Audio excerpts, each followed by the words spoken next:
There are no accidents in your life. Not one. Ever wonder why you landed in your exact family, in this town, at this very point in time? Why one person can walk into your life and rewrite your entire story, while 1,000 others pass by like ghosts? The explanation is something called your soul's blueprint. This blueprint is the master plan you yourself drafted before you ever took your first breath. An intricate strategy you designed, handpicking every variable of your human experience, the family you'd be born to, the specific hurdles you'd face, the windows of opportunity that would open, and even the cast of characters who would play pivotal roles.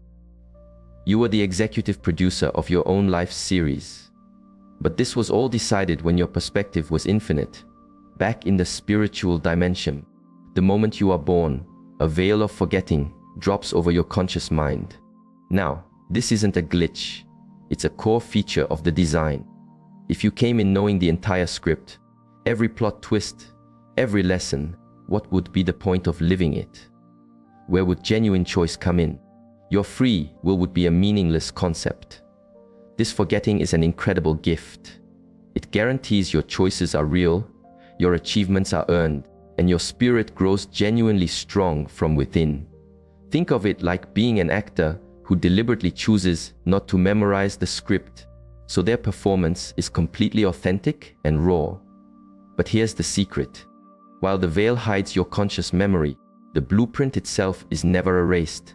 It's encoded in your subconscious, in your gut feelings, in the very core of your instincts. It surfaces as hunches, sudden urges, powerful dreams, and that quiet inner compass that always points north if you just get quiet enough to feel it. This forgetting also serves a higher purpose. It gives you the chance to outperform your own plan. Your soul's blueprint isn't a cage, it's a launchpad. You have absolute freedom to improvise, to exceed your own spiritual targets, and to evolve in ways your pre-birth self couldn't even fathom. Most people navigate life on cruise control. They follow the maps society gives them, chase applause from the outside, and never once look at the compass inside. But the fact you're hearing these words means you're different. Something in you is stirring. A part of you is ready to remember. The truth is, reclaiming this memory isn't about some mystical journey to the past. It's about waking up to who you are, right now, in this moment. It's about finally seeing the trail of breadcrumbs, the signs, the patterns, the so-called coincidences that have been left for you all along. Your soul's blueprint is not a destiny you are chained to. It's a treasure map you drew for yourself when you could see the whole world. And now, down here on the ground, with a limited view but total freedom, you have the profound opportunity to find that map again and choose your next move. So let's get practical. How do you start reading these signals your soul sends daily? How do you make sense of the repeating themes in your life? And how do you use this intelligence to live with more power and less friction? You didn't forget by accident. You forgot so that you could have the profound power of remembering. Your soul has never been silent. It communicates constantly through channels your logical brain is trained to write off as static or pure chance. But in the universe of the soul, there is no chance. There are only synchronicities, messages dressed up as accidents. The first language you must learn to recognize is synchronicity. It's those moments you're wrestling with a problem and the answer appears on a billboard you drive past. It's when you need guidance and you overhear the exact words of wisdom in a stranger's phone call at the cafe.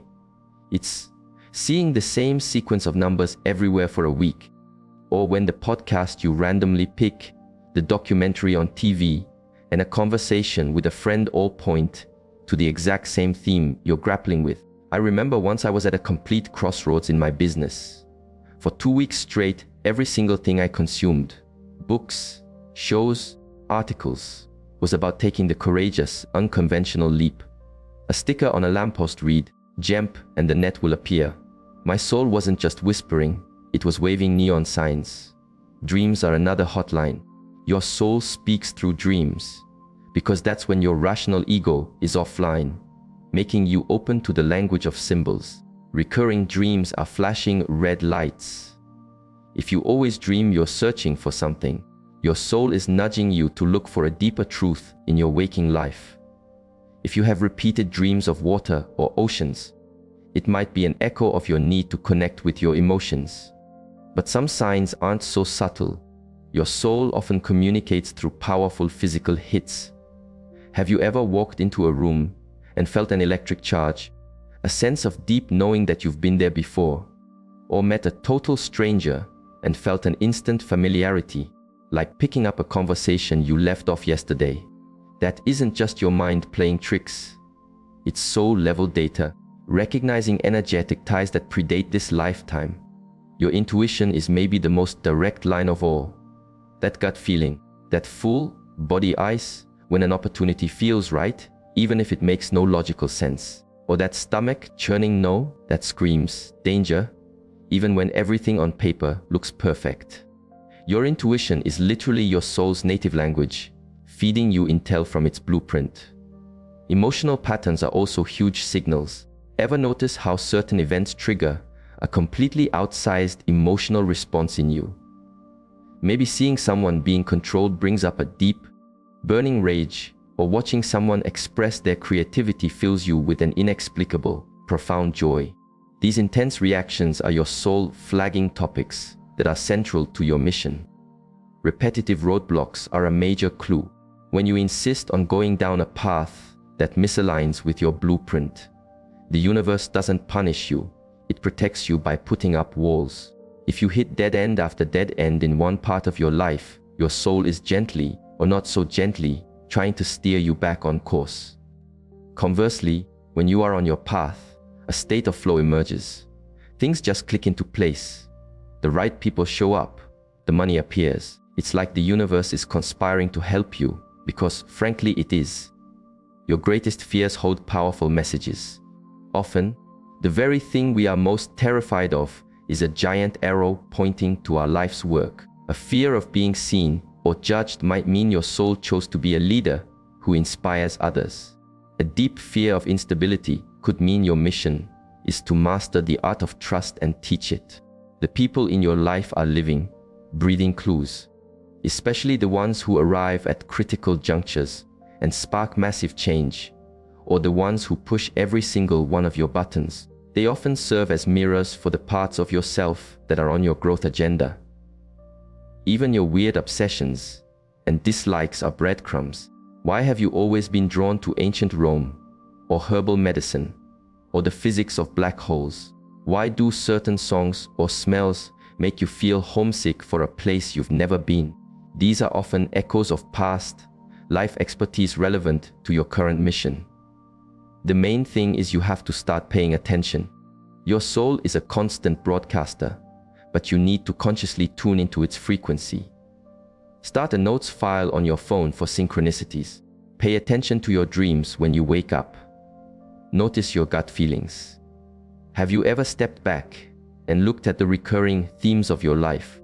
The same scenarios that play out on a loop, no matter who the other actors are or what the setting is. Let's start with relationship dynamics. Do you consistently attract partners you have to rescue?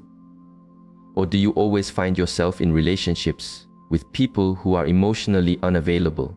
Do you always become the fixer, the peacemaker, or the rebel? These are not random bad luck. They are curriculum items from your soul's blueprint. If you are always cast in the role of the helper, your soul is likely on an accelerated path to master compassion and service. If you're constantly in situations where you have to fight for yourself or others, your mission might involve being a protector, a voice for justice. If you're the constant mediator, your soul came to learn and anchor the frequency of harmony. Career patterns are just as telling. Do you always find yourself in jobs where you teach or guide? Or do you gravitate towards roles that demand strategy and organization? Maybe you always feel most alive in unstructured, creative environments. These inclinations are your soul's toolkit, skills you've honed across lifetimes and brought with you to use now. But not all patterns feel good. Some are the recurring mountains your soul chose to climb.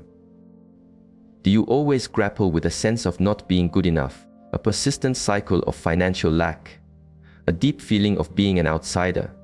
These are not punishments. They are your chosen spiritual workout. Think about it like a professional athlete. They don't just practice what's easy. They specifically target their weaknesses to build the exact muscles needed to win. Your soul does the same. If your patience is constantly being tested, it's because your soul is determined to master unconditional patience. If you experience losses that challenge your belief in a friendly universe, it's because your soul wants to build unshakable faith. Family dynamics are especially potent. Are you the responsible one who holds everyone together? The black sheep who challenges every family norm?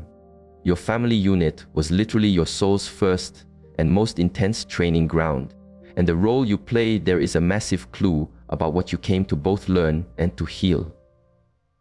Then there are the cycles of loss and gain. Do you always seem to build something up, only to have it crumble and need to start again? These cycles feel devastating, but they are often spiritual drills in detachment. Your soul may be learning that your true security doesn't come from anything external, but from your own resilience and ability to rebuild.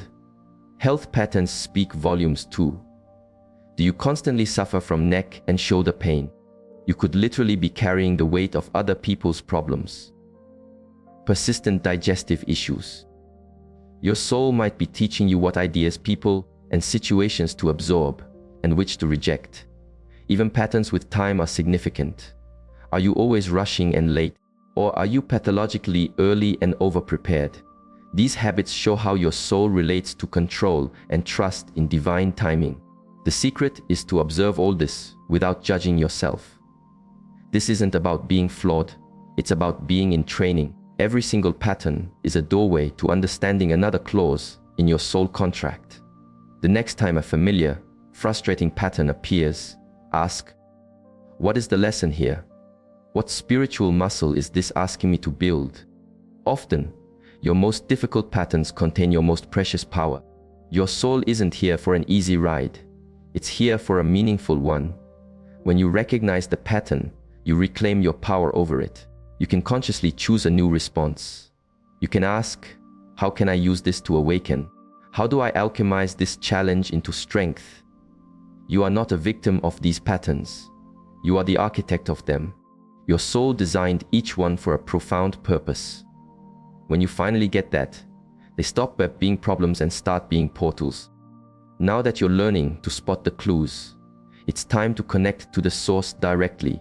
A practice of deep meditation is one of the most effective ways to have a direct conversation with your expanded self and access your soul's blueprint. But before you start, you must grasp one key thing. This knowledge has never left you. It's not in some locked vault. It's stored in the quietest, deepest part of your own consciousness, just waiting for you to get still enough to hear it. The first requirement is a sacred space. Find a time and place where you absolutely will not be disturbed for at least 30 minutes. Silence your phone, lock the door, tell your family. Your soul needs to know you're serious about showing up for this meeting. Sit or lie down comfortably. Close your eyes and start with slow, deliberate breathing. Inhale for a count of 5, hold for a count of 5, exhale for a count of 7. Repeat this 10 times, feeling your mind quiet and your body grow heavy and relaxed.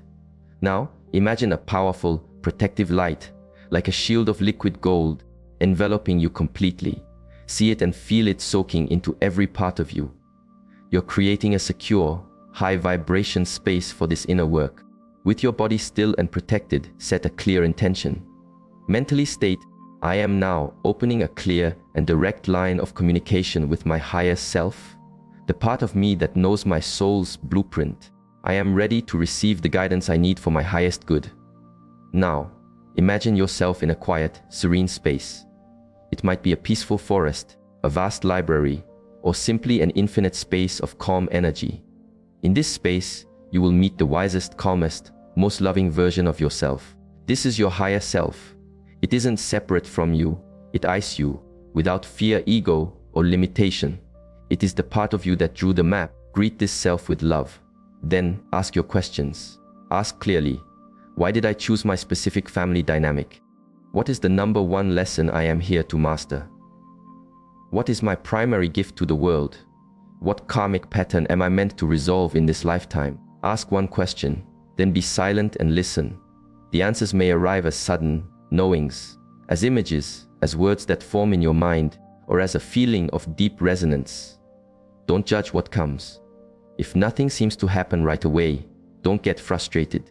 Your soul will deliver the answers in other ways over the next few days, perhaps through a dream or a synchronicity.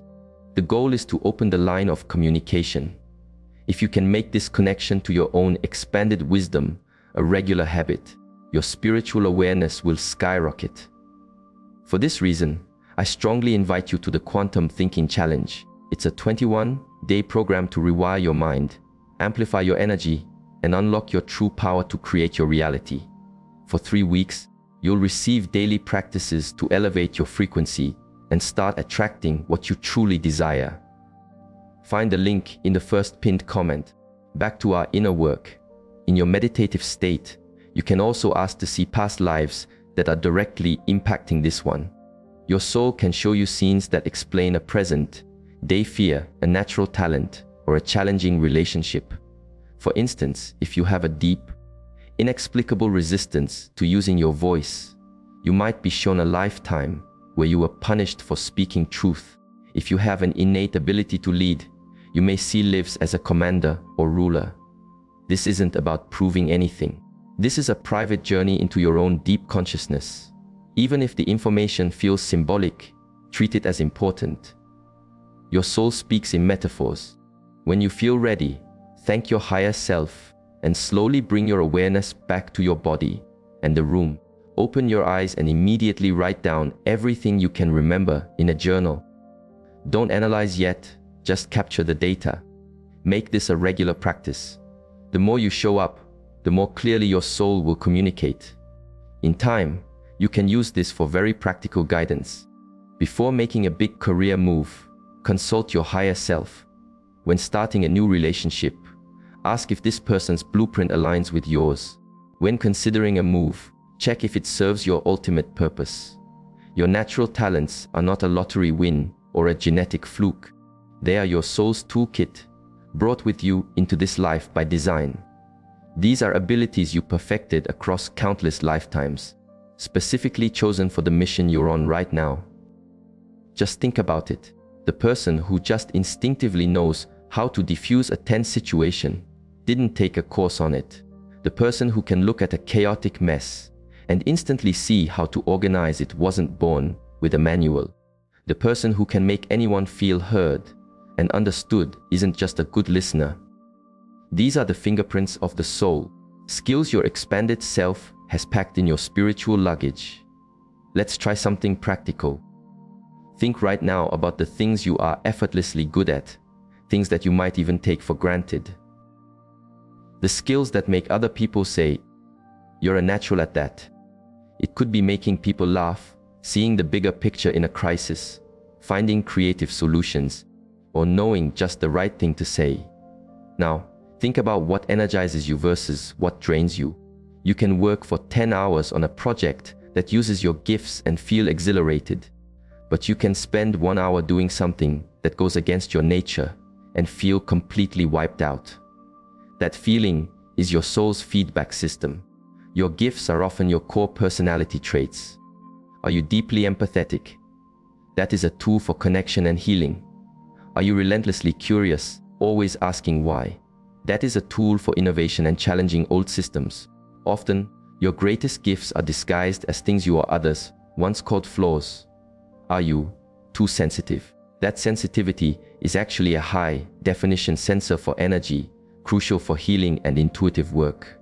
Are you too stubborn? That stubbornness is the unwavering resolve needed to see a world-changing mission through to the end. Are you a chatterbox? Maybe you are here to be a storyteller, a voice for those who cannot speak. Do you worry too much? That might be an expanded sense of responsibility that makes you an incredible protector and guide. Ask yourself this powerful question: what did I love doing as a small child? Before anyone told me it was a waste of time. Before you learned about being productive. What totally captivated you? Were you constantly organizing your toys, caring for stray animals, inventing elaborate worlds, drawing for hours, or taking apart gadgets to see the mechanism inside? Those childhood passions are pure, unfiltered clues from your soul about its natural inclinations. I want you to pause and do something for me. In the comments below, write one word for what you believe is your greatest natural gift. It could be anything: humor, vision, peace, a strategy, connection, just one word. I want our community to see the incredible spectrum of powers we all hold. Getting back to it, your gifts also scream at you through what outrages you about the world. If you cannot stand seeing people be bullied or manipulated, you likely carry the gifts of a protector or advocate. If it breaks your heart to see wasted potential, you have the gifts of a mentor and activator. If you feel physical stress around pointless drama, you have the gifts for diplomacy and creating harmony. Your gifts are also mirrored back to you in the compliments you tend to brush off. Not the generic, nice job, praise, but the truly specific, heartfelt feedback people give you. I feel so much clearer after talking to you. You have a way of making complex things simple. I always feel safe when you're in charge. These are not just compliments. They are eyewitness reports of your gifts in action. Then there's what I call the invisible gift. This is an ability so ingrained in you that you assume everyone can do it. You might not even recognize it as a talent. The best way to spot an invisible gift is to ask, what do people always ask for my help with? If people always come to you for advice on their relationships, you have an innate gift for emotional intelligence. If they always ask you to plan the party or organize the trip, you are a natural, born strategist and leader. Your gifts also show up in the subjects you are magnetically drawn to, even with zero formal training. Are you obsessed with botany, ancient civilizations, quantum physics, or interior design? These aren't random interests. This is your soul recognizing familiar territory, areas where it holds dormant wisdom. Your gifts are not for you to hoard. They are tools your soul brought to make a contribution. When you align your life with your gifts and use them in service to others, you are activating a core clause of your soul contract. The Akashic records are best understood as the universe's spiritual cloud server, a boundless, energetic library where the complete history of every soul, across all lifetimes, is meticulously stored. It's the ultimate cosmic database, holding not just your story, but every contract, every agreement, and every blueprint your soul ever drafted. Picture a library beyond space and time, where every book is a lifetime, every chapter an experience, and every sentence a lesson learned. Your personal file contains everything, every past life, your current one, all potential futures, and critically, the fine print of your soul contract for this specific go around. The word Akashic comes from the Sanskrit Akasha, meaning ether or space. It's the fifth element, the primordial energy from which everything is born. These records exist on this subtle plane, accessed not by your five senses, but through a tuned, expanded state of consciousness. You might be thinking, how can I possibly access something so huge? Here's the secret: you do it all the time. That powerful gut feeling you get about a new person. That's an Akashic download. That moment of deja vu or an inexplicable, deep connection to a place you've never visited. You're tapping into the records. To access them with intention, you need to know this: the records are not protected by gatekeepers who judge your worthiness. You have a birthright to access your own file. What governs your access is the clarity of your intention, your level of awareness, and your ability to be a clean channel, free of fear and ego. The first step is to set a powerful, sacred intention. In a meditative state, declare mentally or aloud, I now seek to access my Akashic records with love and respect, for the purpose of understanding my soul's blueprint, for my highest good and the good of all. This intention is the encryption key. Next, in your mind's eye, visualize yourself entering a place of light. It might be a stunning, crystalline library, a serene natural temple, or just a boundless space of warm, intelligent light. The imagery doesn't matter as much as the feeling. You are entering a sacred, knowing space. Ask to be shown your personal record. It might appear as a glowing book, a luminous data stream, or just an energetic presence that you know contains your information. Trust whatever comes. Your subconscious will use symbols that make sense to you. When you feel connected to your record, ask your direct questions about your contract. What is the primary theme of this lifetime? What key challenges did I choose to master? What souls did I agree to have pivotal relationships with, and for what purpose? What are my primary gifts, and how am I meant to use them now? The answers can flow in different ways. Some people see scenes from past lives. Others receive downloads, a sudden, complete knowing. Some hear phrases or guidance in their mind's ear. Others feel waves of emotion or energy that contain clear information. A very potent technique is to ask to witness the planning stage of this life. See yourself as a being of light, collaborating with guides and other souls, making the key decisions for your upcoming incarnation. You might get a flash of choosing your parents, setting up a key challenge, or agreeing to meet a specific soulmate. The records can also reveal past lives that are directly relevant to your now. If you have a block around money, you may be shown a lifetime of poverty or one where you misused wealth. If you have an incredible gift for music, you might see the lifetimes you spent as a musician. A word of caution: don't use the records to escape the present. Information about the past is only useful if it empowers you to act more wisely in the now. Your soul is interested in evolution, not entertainment. A highly practical use is to consult your records for big life choices. Is this move in alignment with my contract's purpose? Does this business partnership serve my soul's growth? Is this the right time to start this project? The records also hold the information about your sleeping spiritual gifts. You might discover that you have latent abilities for channeling, energy work, or potent manifestation, just waiting to be switched on. Remember that accessing the Akashic records is a spiritual muscle. Your first few sessions might feel fuzzy or symbolic, but the more you practice with sincere intent, the clearer the connection becomes. Keep a dedicated journal for your insights. Often, a piece of information that seems cryptic in the moment will click into place perfectly weeks or months later, after a real world event confirms it. Always close your session with profound gratitude. Thank your guides, your higher self, and the very fabric of the universe for this access. And above all, commit to using the knowledge you gain with integrity, compassion, and love. Let me know in the comments. Are you curious to learn more about the Akashic records? I have been deep in this study for years and want to know if a full, in-depth course would be of interest to you. No person enters your world by chance. Every key player, whether they feel like a blessing or a curse, is a soul you made a pre-birth arrangement with. These are your soul agreements, and understanding these dynamics is the key to unlocking your entire life's blueprint. There are several kinds of soul agreements, each designed for a different purpose in your and the other soul's evolution. Some are for comfort and support, others for friction and growth. Some are to heal old karma, and others are to build something new together. Let's start with your support team. These are souls who come to lift you up, shine a light on your path, or offer a hand at a critical moment. This could be the one teacher who saw your potential, the friend who appeared out of nowhere during your darkest hour, or the mentor who opened a door you never knew existed.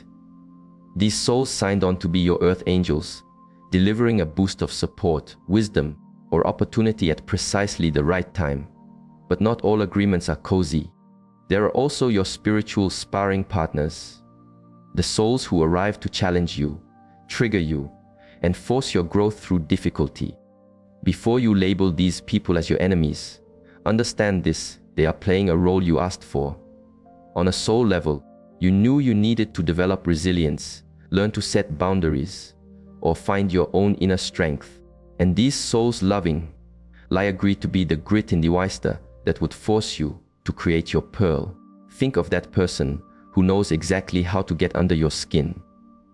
They are likely a mirror, showing you an unhealed part of yourself. Or they are the resistance training you need to learn to stand in your power, speak your truth, and anchor yourself in your own values. Their job isn't to break you, their job is to show you where you're unbreakable. Then there are your core soul group members, or what many call a soul family. These are souls with whom you have journeyed for many, many lifetimes.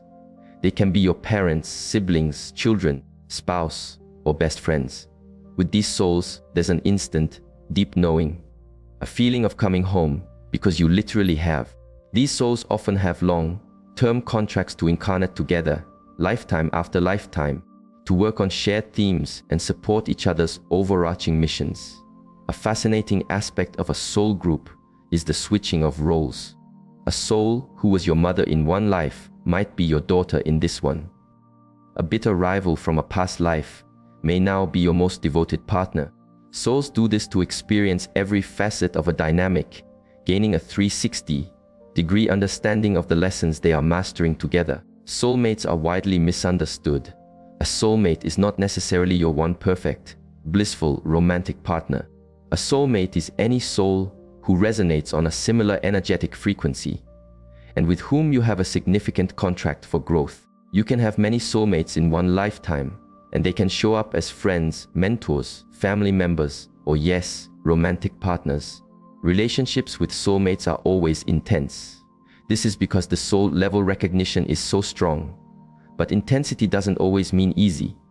Often, soulmates come together to catalyze massive growth in each other, which requires radical honesty and sometimes painful shedding of old skins. They love you enough to not let you play small. Then you have the concept of a twin flame. This is believed to be the other half of your own original soul essence. But these unions are exceptionally rare and typically only occur when both souls have done immense individual work and reached a very high level of spiritual maturity. If you have to wonder if you've met your twin flame, you haven't. When it happens, it's an undeniable, reality-altering event. So, how do you decode the contracts you have with people in your life? Look at the effect they have on you. Who consistently challenges you to be a better version of yourself? Who makes you feel seen on a level that defies logic? And who triggers your biggest emotional reactions, be it profound love or infuriating frustration? People who appear during major life turning points are almost always contractual.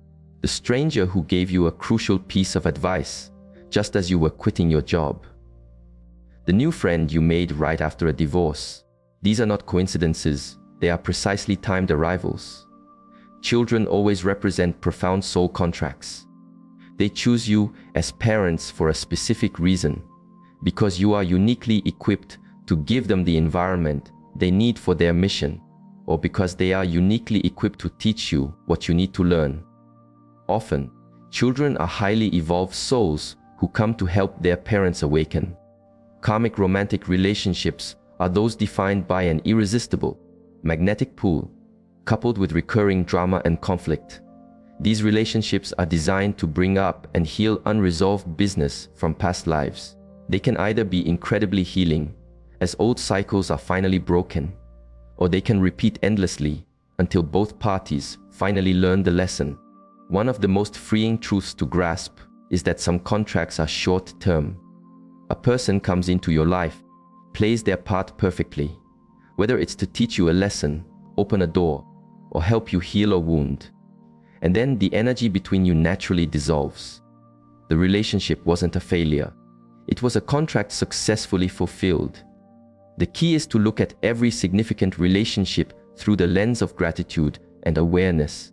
Even the people who caused you the most pain were, on a soul level, fulfilling their agreement to serve your growth. This does not mean you excuse bad behavior or stay in unhealthy situations.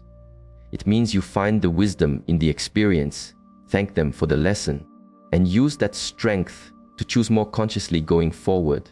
When you truly understand that every important person in your life is a spiritual ally on your journey, your relationships transform. You stop taking things so personally, and you start to see the beautiful, intricate choreography of the cosmic dance you are all a part of.